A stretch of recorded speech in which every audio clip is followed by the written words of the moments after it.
What's up YouTube, capital G here. So OTS Pack 6 has been leaked. We know what's inside. People already got the cards and I want to talk about it. Shout outs to VCTRFS. I believe that he called these two exactly saying that he had a source on the inside, which is very believable. If I'm not mistaken, he has an OTS store himself, but this is obviously 1 week early and I was kind of expecting some leaks within like the next 24 hours or so. I was like, I don't think I'm going to buy any cards. Mainly I was crossing my fingers and hoping that Cyframe Gamma was in here. I guess I might as well go ahead and drop some money on some Gammas now because it is not. Let's go ahead and break down everything. As you guys can see, Decode Talker and Invocation are the other two ultimate rares alongside of the absolute gorgeous Brilliant Fusion. I'm not the biggest fan of ultimate rares, but holy shit, this card is overflowing with magnificence. Masame would definitely die for a copy of this. In fact, I think all of these ultimates look good. Invocation looks really nice. Decode Talker looks really nice as well. I do think it's a little curious that Konami decided to put not Decode, but Invocation in here because Invocation is in the OCG Link Frames pack. So does that mean that we will get it in our Link Frames pack, or maybe we won't get it? Maybe Konami will just spoil us. I don't know. It just seems like maybe it was a little unnecessary. I'm not saying that because I have Invocations. I'm saying that because I don't know. It just feels like they're gonna reprint it in a few months anyways. Then we have the full spoiler here. I already talked about the ultimate rares, but some of the super rares are interesting.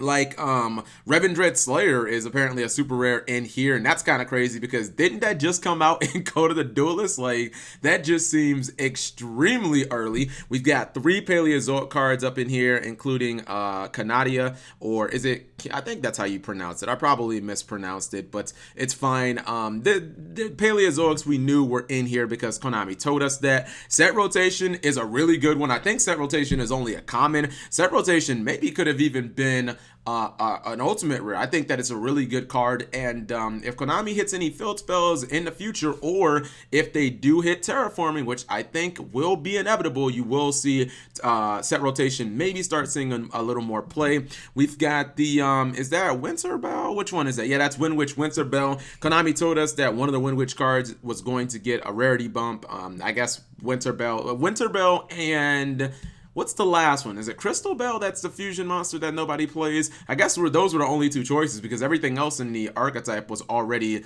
an ultra rare. We've got Trickstar Lilybell. I definitely want that. I play Lilybell in my Trickstar deck. Hopefully that one's not too expensive. What's the deal with Overload Fusion? Is anyone playing, like, is anyone playing Overload Fusion? I don't get that one at all. Same thing with the Black Metal Dragon. Like, some of these cards, like, some of these are definitely meta-worthy, like the Paleozoic cards, like the Wind Witch cards, the Trickstar Lilybell Set Rotation, but then some of them are just, like, weird. Like, I don't get the Red Eye support or Overload Fusion. We got some good commons in here. I feel a little salty because I just bought a Garnet, I think for like $3 like a month ago. So I mean, I guess I couldn't have saw that coming, but it's whatever. Gem Knight Garnet is a common in this set. The bigger common for Gem Knights is Gem Knight Seraphronite. I want me some of these. Trying to build the Gem Knight deck, and I believe that Seraphronite is like a $10 card, so that definitely should go down. And you know, I kind of want a hollow Garnet, so hopefully that'll make the price come down. The rest of the commons. Oh wait, hold on. Actually, Ojama Blue, this is a card that I was going to say is irrelevant. You know how much this card is actually really expensive. If I'm not mistaken, Ojama Red and Ojama Blue are like both really expensive. They're both like $7 to $8 cards, and it's not really because they're great or anything. Well, part of it obviously could be because of Ojama Duo, but it's really just because they're super old cards and they're hard to find. So yeah, Ojama Blue being in here is actually kind of nice. I think he's like a $7 or $8 card, and I had been kind of avoiding trying to do any Ojama deck specifically because I didn't want to spend that money on a card. So hopefully Konami will give us the Ojama Red reprint sometimes too. And then I think is this Darling Scorpio? Excuse me, Orpheus Scorpio. Darling is Cobra, my bad.